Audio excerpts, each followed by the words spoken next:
Hello, everyone. Hope everyone is getting ready to have a good Shabbos and a wonderful Shavuos. If you will be here or away with family or friends, we hope it'll be a joyous Yontiv. And if you're here, we hope you'll be able to participate in all the different learning, davening, other programs that are taking place over Yontiv. And we look forward to seeing you.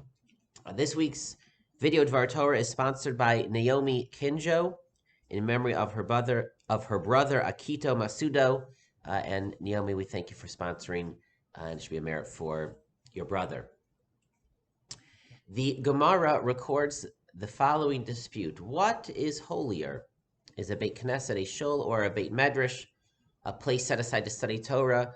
Is it holier? Which is holier? The question the Gemara is discussing is whether or not it's permitted to sell a shul in order to build a base medrash, or sell a base medrash in order to build a shul, because one could only sell one holy place in order to build a place that would be of greater holiness. And however that Gemara concludes its discussion, which is holier, either way we see that there are two places in our Jewish communities today, two places that are endowed with sanctity: a place set aside to daven, a shul, a Beit Knesset, and a place set aside to learn, a Beit Midrash.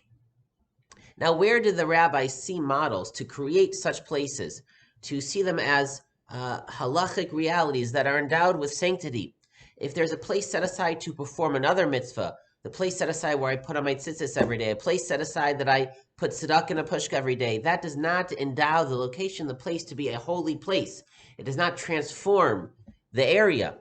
But a Beis Medrash and a shul are holy. The learning that we do, the davening that we do, transforms that place. Now, a shul clearly is modeled after the Beis HaMikdash. We see that the Torah, that Hashem says there should be a place set aside that Jews come to serve Him, whether it's through a sacrificial service or the service of the heart to daven. And clearly, on some level, every shul, the shuls that Chazal created for us, the halacha category, the rules of how to make a shul, are modeled after the Beis HaMikdash. But where do we see a model for a Beis Medrash? Where do we see in the Torah that Hashem recognizes that there should be a place of Torah study? Indeed, we find sources that imply the opposite. V'shinantam levanecha v'dibarta bam, v'shivtecha v'eisecha v'lachtecha v'derech. You shall speak these words of Torah, you shall teach them to your children when you're at home, when you're walking on the road.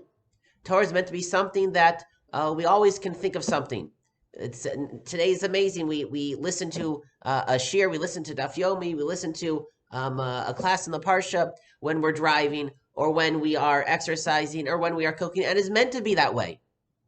Davening, not so. We're not ideally supposed to daven in the middle of an airport. Davening should have a place that's set aside, ideally in shul or at home. But learning is something you're supposed to do everywhere. If you're in an airport, you should open up a sefer. You should listen to a shir. Of course, that's beautiful. Torah is meant to be something everywhere, and yet we also see that there's an idea that it's important to have a Beis Medrash, a place set aside for Torah study and for nothing else. What is the source for that? Perhaps our sages saw a source, besides for the practical need to have one place to keep your books, one place that different people can know they can find other people studying, but that it should be a place that set aside for Torah study makes it a holy place. Where do we see that? Perhaps it comes from the first pasuk in this week's parasha and other similar psukim. Vayidaber Hashem el Moshe b'midbar Sinai, and God spoke to Moshe in the wilderness, be'ohel moed, etc. Lemor, in the tent of meeting. Similarly, the book of Vayikra opens up the same way. Vayikra Hashem el Moshe, and God called Moshe. Vayidaber Hashem elav me'ohel moed lemor, and God spoke to him from the ohel moed, the tent of meeting, which is another name for the Mishkan, the tabernacle. God spoke to Moshe on Har Sinai, and after the Mishkan was constructed, he spoke to him from the Mishkan. God did not speak to Moshe just wherever he may be. The Torah was communicated in the Mishkan. The Mishkan was not only a place the Jews came to offer sacrifices, it was the place that Hashem transmitted the Torah to Moshe, where Moshe studied the Torah. And all Torah study, to some degree, is modeled after Moshe's learning of the Torah directly from Hashem, and so too Chazal saw that there's a concept of the Torah, that there is such a thing as an ohel moed, a tent of meeting Hashem through Talmud Torah, and Ohel Moed l'shem Talmud Torah. There should be a base medrash, there should be a place, and such a place is endowed with sanctity, with holiness, with a special status as the place that we go to study Torah.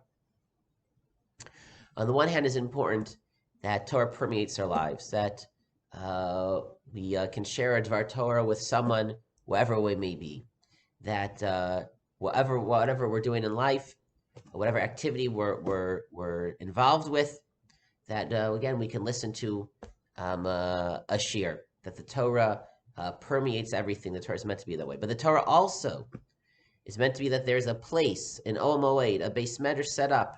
It's important for a community to have a place that's a base medrash with Sfarim, to make a declaration as a community. Learning is important for us. It's important for a person if he or she cannot have a place set aside to study Torah, but there's a shelf in the home with Torah books that's saying, Torah is a part of my life. This area, this shelf is set aside for Torah books.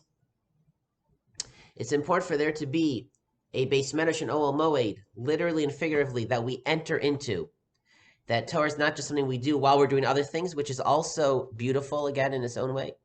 But there's a base medrash where we enter into a place set aside only for Torah, that when we go there, mentally we are focused on studying Torah. It's an immersive experience, an immersive environment. I'm surrounded by Torah. That is what I'm here to do. Shavuos is a holiday in which we celebrate the acceptance of the Torah, the giving of the Torah from Hashem. It is a holiday of Talmud Torah. There are no other mitzvos that we perform. We imbue the holiday with meaning by studying Torah on Shavuos. And so I encourage everyone to study Torah this Shavuos, to enter the base medrash, the Ohel Moed, that is found in the Young Israel of Brookline, literally or figuratively. Whoever is interested to come Shavuos night for the Tikkun Leil Shavuos. Again, there will be a very meaningful, engaging program with some new ideas this year. Besides for regular shiurim, we'll be completing the entire Seder Moed of Mishnahs by dividing up into small groups and chavrusas. There'll be a kumzas with Divrei Torah. There'll be other opportunities to learn Torah before Mincha every day at Shul. There'll be a special shiur from Dr. Malko Simkovich at the Abbots the second day, Monday at 5 p.m. if that interests you. Come find some option that speaks to you, that you go to. They say, I'm going to study Torah.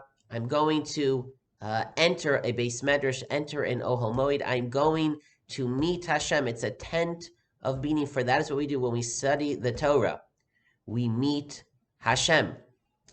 May we all have a beautiful, wonderful, joyous Shavuos, Zman Matan Torah Seinu, when we stand once again at Har Sinai and we meet Hashem and lovingly accept His Torah. Good Shabbos, and everyone should have a wonderful Yontif.